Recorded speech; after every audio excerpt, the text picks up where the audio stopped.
بسم اللہ الرحمن الرحیم۔ نومری کے دن تھے۔ ان دنوں میں نویں جماعت میں پڑھتی تھی۔ شوخ و شنگ تو تھی ہی، جلد ہی سہیلیاں بنا لیتی تھی، مگر امی جان کو میری یہ عادت سخت ناپسند تھی۔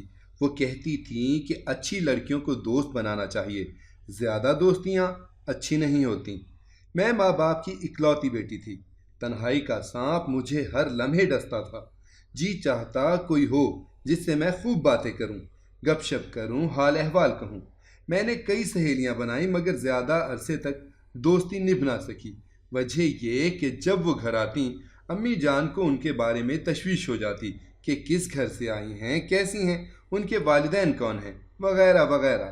اگر ایک لڑکی ایک سے زیادہ بار آ جاتی تو کہتیں کیسی آزاد لڑکی ہے، ماں باپ اسے روکتے ٹوکتے نہیں، جب دیکھو منہ اٹھائے چلی آتی ہے۔ وہ مجھے کبھی کسی سہیلی کے گھر جانے بھی نہیں دیتی تھیں۔ بس ایسی باتوں سے سہیلیاں مجھ سے تنگ ہو کر دور ہو جاتی تھیں۔ خدا جانے امی اتنی خشک مزاج کیوں تھیں؟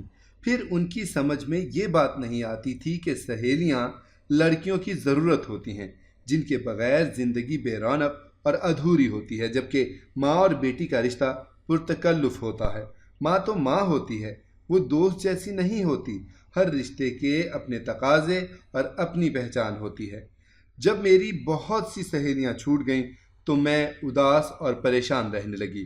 اب میں کھاتی پیتی اور نہ ہنستی بولتی، ٹی وی دیکھنا بھی چھوڑ دیا تھا۔ دل گھبراتا تو چھت پر چلی جاتی اور وہاں سے سڑک کا نظارہ کرتی۔ دوپہر کو جب اسکول سے آ کر یونیفارم بدلتی اور کھانا وغیرہ کھا لیتی تو امی اپنے کمرے میں سونے چلی جاتی تھیں۔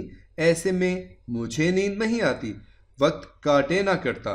تبھی میں دبے پاؤں اپنے کمرے سے نکلتی اور چھت کا رخ کرتی۔ عموماً گلی سنسان ہوتی، پھر بھی اکا دکا راہگیر اور گاڑیاں ادھر سے گزرتی اور میں ایسے بے رونق نظاروں سے دل بہلاتی۔ ایک روز جب کہ میں اپنی چھت کی منڈیر سے گلی میں جھانک رہی تھی، ایک شور سا بلند ہوا۔ سپہر کا وقت تھا۔ میں نے جھک کر دیکھا، ہمارے گھر کے قریب ہی شور مچا تھا۔ ہوا یہ کہ ایک محلے کی لڑکی ادھر سے گزر رہی تھی کہ ایک آوارہ قسم کے لڑکے نے اس کو چھیڑا تو وہ گھبرا کر شور کرنے لگی۔ عین اسی وقت نومی آ گیا۔ نومی ہمارے پڑوس میں رہتا تھا اور میرے بھائی کا دوست تھا۔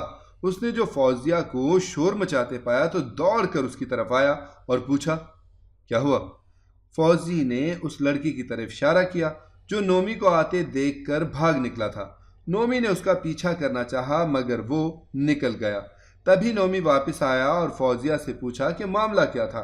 فوزیہ بتانے لگی کہ اس آوارہ لڑکے نے اسکول سے میرا پیچھا کیا تھا اور جب میں اس گلی تک آ گئی تو سنسان علاقہ دیکھ کر اس نے دست درازی کی کوشش کی، جس کی وجہ سے ڈر گئی اور میری چیخیں نکل گئیں۔ فوزی ان دنوں 7ویں میں پڑھتی تھی اور اس کی عمر بمشکل 12-13 سال تھی۔ وہ مجھ سے 3 برس چھوٹی تھی۔ اس کے والدین عرصے سے ہمارے محلے میں رہتے تھے، اس لیے میں فوزی کو بچپن سے ہی بہت اچھی طرح جانتی تھی۔ اس کی امی اور بہن کبھی کبھی میری ماں کے پاس بھی آیا کرتی تھیں۔ بہرحال نومی نے اس کو تسلی دی اور اس کے ساتھ چلنے لگا، یہاں تک کہ فوزیہ کا گھر آ گیا۔ نومی اس وقت تک گلی میں کھڑا رہا جب تک کہ یہ لڑکی اپنے گھر کے اندر نہیں چلی گئی۔ اس روز یہ سارا تماشا چھت سے میں نے دیکھا تو مجھ کو نومی کی شرافت نے بہت متاثر کیا۔ پہلی بار میں نے سوچا کہ کاش میرا شریک سفر بن جائے، کیونکہ وہ شریف ہونے کے ساتھ ساتھ خوش شکل اور بہادر بھی تھا۔ اس کے والدین سے میرے والدین کی بہت اچھی سلام دعا تھی اور نومی کی بہن نے میری والدہ سے قرآن پاک بھی پڑھا تھا، لہٰذا یہ لوگ امی جان کی بے حد عزت کرتے تھے۔ شازیہ جو کہ نعمان کی بڑی بہن تھی، اکثر امی کے پاس آیا کرتی تھی۔ اس دن کے بعد یہ میرا معمول ہو گیا کہ میں روز سپہر کو چھت پر جاتی اور نعمان کے آنے کا انتظار کرتی۔ وہ عام طور پر اپنے کالج سے تقریباً 4 بجے گھر لوٹتا اور میں جب تک اس کو دیکھ نہ لیتی چین نہیں آتا تھا۔ نومی کا گھر ہمارے گھر کے عین سامنے تھا، لیکن میری کبھی اس سے بات چیت نہ ہوئی تھی۔ ایک روز جب کہ میں چھت پر کھڑی اس کا انتظار کر رہی تھی، اس نے گلی سے گزرتے وقت اوپر دیکھا اور مجھے دھوپ میں کھڑے پایا تو حیران ہوا۔ بہرحال وہ اپنے گھر چلا گیا اور میں اس کو دیکھتی رہ گئی۔ میں اسے کیسے بتاتی کہ میں روز گھنٹوں دھوپ میں کھڑی رہ کر تمہاری ایک جھلک دیکھنے کے لیے اتنا کشٹ کاٹتی ہوں، تمہارا انتظار کرتی ہوں، مگر اے بے خبر، تجھ کو کچھ خبر ہی نہیں۔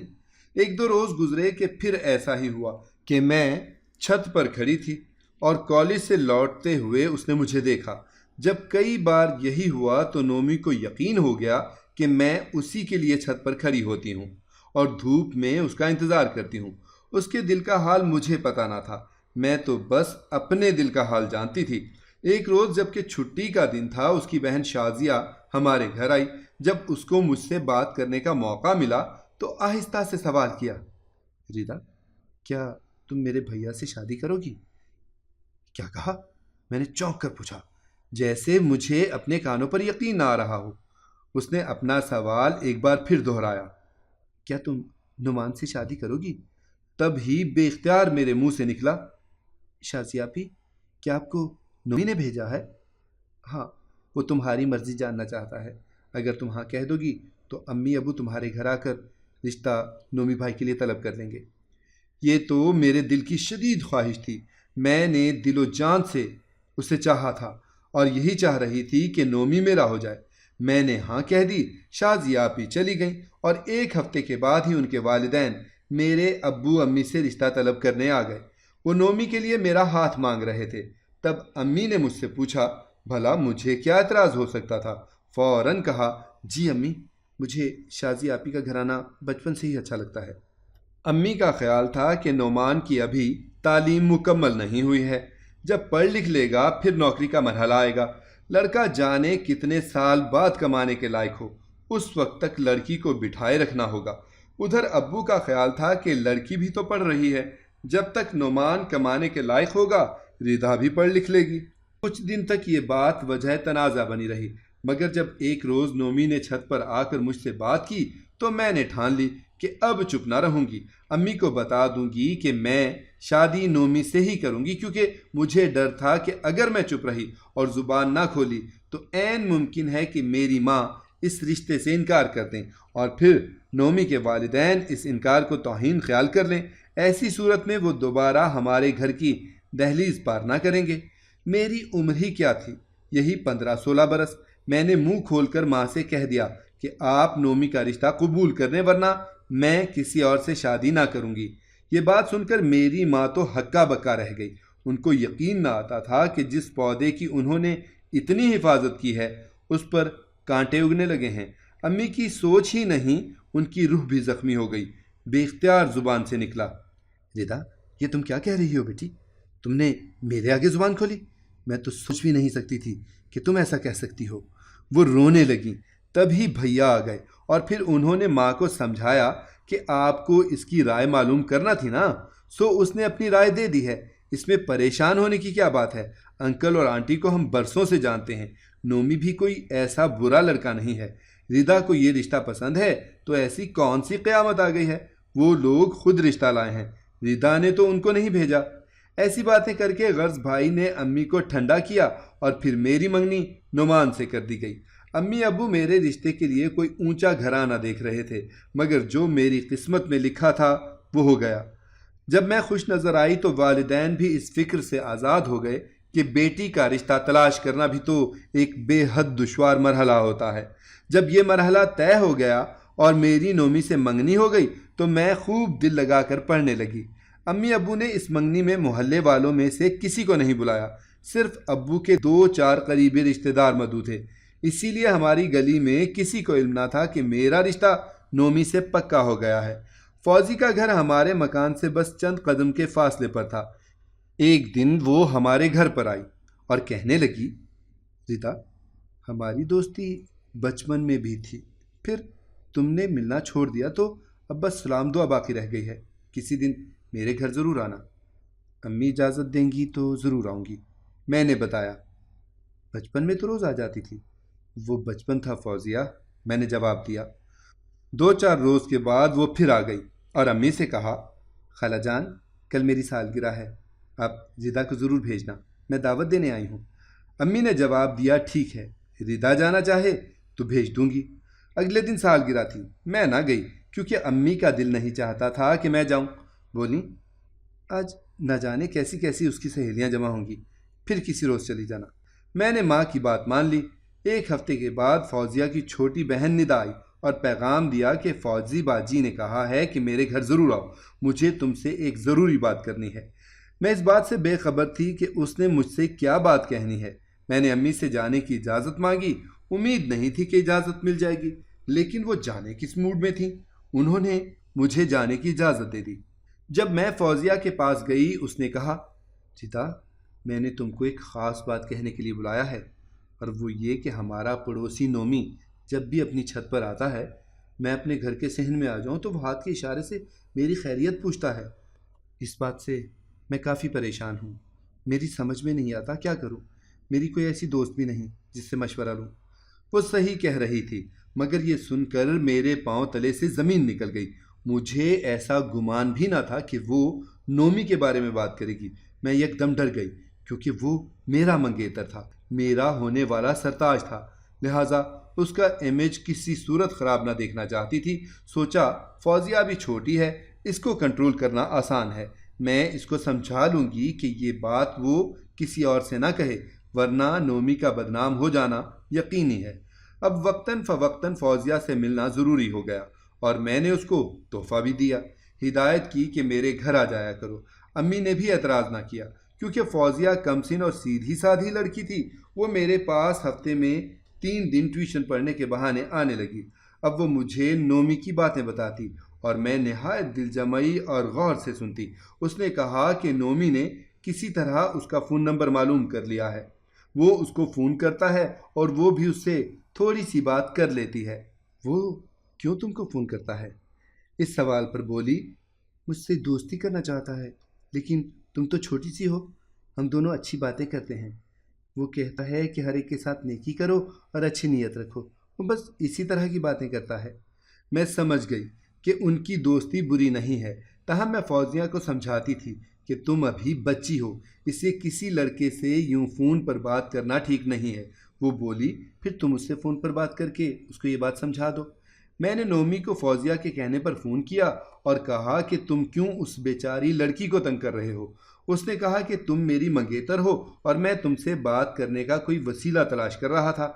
چونکہ فوزیہ تمہارے گھر آتی جاتی ہے، سوچا کیوں نہ اسی سے پہچان بڑھاؤں تاکہ تم تک رسائی ہو۔ نومی کی بات سن کر میں مطمئن ہو گئی، بلکہ مجھے خوشی ہوئی کہ اس نے میری ضرورت محسوس کی اور فوزیہ کے ذریعے مجھ سے رابطہ کیا۔ وہ اب کبھی کبھی مجھ سے فون پر بات کرتا، مگر مجھ سے وہ کوئی عامیانہ بات نہیں کرتا تھا، بلکہ اچھی باتیں کرتا اور بزرگوں کے احسن اقوال سناتا۔ یہ اقوال اس کو سینکڑوں کی تعداد میں رٹے ہوئے تھے۔ اب میری اور فوزیہ کی دوستی گہری ہو چکی تھی۔ ٹیوشن پڑھنے کا تو ایک بہانہ تھا، وہ اور میں سارا وقت نومی کی باتیں کرتے تھے۔ میرا دل اپنے منگیتر کی باتیں کر کے خوش ہوتا تھا، اس لیے میں فوزیہ سے پیار کرنے لگی تھی، کیونکہ کوئی تو تھا جس سے میں اپنے پیار کی باتیں کر سکتی تھی۔ میں نادان تھی کہ اپنے خیالوں میں مست رہی، فوزیہ کے دل کا کوئی حال نہ سمجھ سکی۔ اس کو بچی جان کر یہی سمجھتی تھی کہ وہ کسی سے وابستہ نہیں ہو سکتی۔ وہ مجھ سے زیادہ سمجھدار تھی، گرچہ نہیں جانتی تھی کہ نومی میرا منگیتر ہے۔ وہ اپنے دل کا حال مجھ سے چھپائے رہی، جبکہ میں نے اپنا حال اس پر کھول دیا۔ اب وہی نہیں، میں بھی اس کے گھر آنے جانے لگی۔ میرا فوزیہ کے یہاں آنا جانا بڑھ گیا تو امی جان کو شک ہوا کہ ضرور ان دونوں لڑکیوں کے درمیان کوئی رازداری ہے۔ امی نے مجھے ٹوکنا شروع کر دیا۔ جب امی فوزیہ کے بارے میں کچھ برا بولتیں تو مجھے بہت غصہ آتا تھا۔ میرا پیار فوزیہ سے اتنا بڑھ گیا تھا کہ میں اس کے خلاف کچھ بھی سننا گوارا نہیں کرتی تھی۔ میری نومی سے کبھی کوئی ملاقات نہ ہوئی، بس فون پر 2-4 بار بات ہوئی، لیکن مجھے پتا نہیں تھا کہ فوزیہ نہ صرف اس سے فون پر باتیں کرتی ہے بلکہ ملتی بھی ہے۔ یہ دونوں چوری چھپے ملتے اور باتیں کرنے کا کوئی موقع ہاتھ سے نہیں جانے دیتے تھے۔ امی بار بار کہتی تھیں کہ یہ فوزی کیوں اتنی تیری دوست بنی ہوئی ہے، اس کو خود سے دور رکھو، کسی سے زیادہ لگاوٹ اچھی نہیں ہوتی۔ لیکن میرا اور اس کا بندھن تو نومی کی خاطر تھا، بس میں تعلق توڑنے یا اس سے دور ہونے کا تصور بھی نہیں کر سکتی تھی۔ لگتا تھا اگر فوزیہ سے تعلق ٹوٹ گیا تو نومی سے بھی میرا رابطہ ٹوٹ جائے گا۔ ادھر امی کو ہم پر شک ہونے لگا کہ ہم مل کر پڑھتی نہیں ہیں، کچھ اور قسم کی باتیں کرتی ہیں۔ آخر ہم دونوں کا معاملہ کیا ہے؟ بالآخر امی نے ایک روز مجھ سے کہہ دیا کہ فوزیہ سے کہو کہ ہمارے گھر نہ آیا کرے۔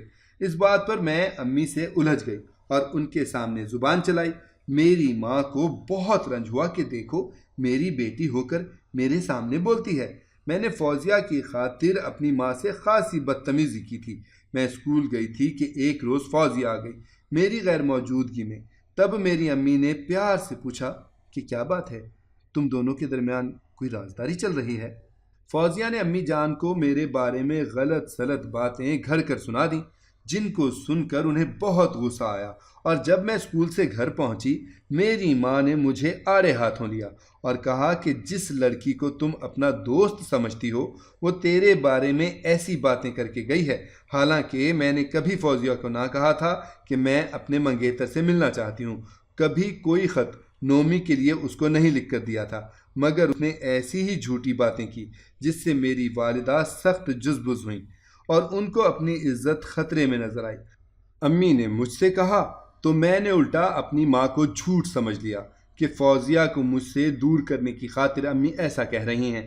بھیا اور نومی کے بڑے بھائی کی آپس میں گہری دوستی تھی، دونوں ایک ہی آفس میں کام کرتے تھے، اکثر اکٹھے جاتے تھے۔ ایک روز ان کی ملاقات بازار میں محلے کے لڑکوں سے ہو گئی تو انہوں نے بتایا کہ فوزیہ نومی کو خط وغیرہ لکھتی ہے اور یہ خطوط نومی نے ان لڑکوں کو دکھائے۔ میرے بھائی کو دکھ ہوا، گھر آئے تو افسردہ تھے۔ مجھ سے کہا کہ فوزیہ سے دوستی چھوڑ دو اور اس کو کہہ دو کہ یہاں نہ آیا کرے۔ میں نے اب بھی یہی جانا کہ امی نے بھیا کو سکھایا ہوگا، تبھی وہ ایسا کہہ رہے ہیں۔ میں نے فوزیہ سے دوستی ختم نہ کی۔ جب بھائی نہ ہوتے میں اس سے ملتی یا اسے بلوا لیتی۔ امی کچھ کہتی تو بدتمیزی سے پیش آتی، لیکن ایک دن جب نومی کی بہن شازیہ باجی ہمارے گھر آئیں تو وہ کافی پریشان لگ رہی تھیں۔ انہوں نے میرے سامنے امی کو بتایا کہ ردا کی سہیلی فوزیہ نے نومی سے دوستی کی ہوئی ہے۔ پہلے تو کہتی تھی کہ میں ردا کی خاطر آتی ہوں کیونکہ وہی مجھے پیغام دے کر نومی کے پاس بھیجتی ہے، لیکن اب نومی کہتا ہے کہ میری منگنی ردا سے ختم کرواؤ، میں اس سے شادی نہیں کروں گا بلکہ فوزیہ سے کروں گا۔ ان دنوں میں میٹرک کر چکی تھی اور فوزیہ میٹرک میں تھی۔ بالآخر میری سہیلی نے دھوکہ دیا، میری منگنی اس کی وجہ سے ٹوٹ گئی اور فوزیہ سے نومی کی منگنی ہو گئی کیونکہ اس نے ایک بار پھر اپنے ماں باپ کو مجبور کیا تھا۔ والدین تو جیتے ہی بچوں کی خوشیاں پوری کرنے کے لیے ہیں، اس کے ماں باپ نے بھی بیٹے کی خوشی کے آگے ہتھیار ڈال دیے اور میں ہاتھ ملتی رہ گئی۔ اب ماں کی قدر آئی جو کہتی تھی کہ تم کو زمانے کی پہچان نہیں ہے، فوزیہ اچھی لڑکی نہیں ہے، تم اس سے دوستی توڑ دو۔ در حقیقت جس لڑکی کی خاطر میں نے اپنی ماں سے بدتمیزی کی تھی اسی لڑکی نے نومی کو میرے بارے میں الٹی سیدھی باتیں کر کے دور کر دیا۔ دوست نے دھوکہ کیا، وہ کہا کرتی تھی کہ نومی کہتا ہے ردا سے کہو جب چھت پر آئے تو بال کھول کر آئے کیونکہ مجھے اس کے کھلے ہوئے بال اچھے لگتے ہیں، اور میں بال کھول کر چھت پر چلی جاتی تھی۔ مجھے کیا پتا تھا کہ وہ مجھے بیوقوف بنا رہی ہے۔ اب جب کبھی یہ بات یاد آتی مجھے رونا آ جاتا تھا۔ میری ایک کزن سے فوزیہ ملتی تھی، وہ اس کو کہتی تھی کہ ردا اپنے منگیتر سے ملتی ہے اور خط لکھتی ہے، حالانکہ ایسا نہیں تھا، مگر فوزی نے خاندان بھر میں اس طرح مجھے بدنام کیا کہ جب میری منگنی ٹوٹ گئی تو خاندان بھر کے لڑکوں میں سے کوئی بھی مجھ سے شادی کرنے پر راضی نہ تھا، کیونکہ وہ یہی سمجھتے تھے کہ میں نومی سے ملتی تھی، اس کو خط لکھتی تھی۔ یہ سب میری دوست نے کیا۔ اب تو لگتا ہے جیسے دنیا کی ہر خوشی مجھ سے روٹھ گئی۔ میری آنکھوں میں آنسو رہتے تھے اور میرے دل میں کئی سوال تھے جن کا جواب میں فوزیہ سے چاہتی تھی، لیکن اس نے مجھ سے ان سوالات کا جواب بھی مانگنے کی مہلت نہ دی اور نومی سے اس کی شادی ہو گئی۔ محلے بھر میں میری چاہت ایک مذاق بن گئی اور ایک چھوٹی سی بے وقوف سی نظر آنے والی لڑکی مجھ سے جیت گئی۔ مجھے اب احساس ہوتا ہے کہ گھر میں میری ماں ہی میری سب سے بڑی خیر خواہ تھی، کیونکہ خون کا رشتہ کبھی غلط نہیں ہوتا۔ مجھے اب اپنے آپ سے نفرت ہو گئی ہے، خود پر غصہ آتا ہے کہ اپنے گھر والوں کی بات کیوں نہ مانی، فوزیہ کی باتوں میں آ کر خود کو برباد کر لیا۔ اگر میں اس لڑکی سے لا تعلق رہتی تو میری منگنی کبھی نہ ٹوٹتی، کیونکہ وہ میری ہر بات غلط رنگ میں جا کر نومی کو بتایا کرتی تھی۔ یوں اس نے اس کے دل میں اپنی جگہ بنا لی۔ اب میری شوخی ختم ہو چکی ہے، کسی سے بات کروں تو ڈر لگتا ہے۔ خدا را دوستی کرو تو سوچ سمجھ کر اور ایک حد تک۔ آج ماں کی یہ بات یاد آتی ہے کہ دوست کی دشمنی بری ہوتی ہے، دوست ہی زندگی سنوارتے ہیں اور دوست ہی اجاڑتے ہیں۔ اگر آپ کو ہماری کہانی پسند آئی ہے تو اسے لائک کریں، شیئر کریں اور ہمارے چینل کو سبسکرائب کریں۔ اگلی کہانی تک کے لیے اجازت دیجیے۔ اللہ حافظ۔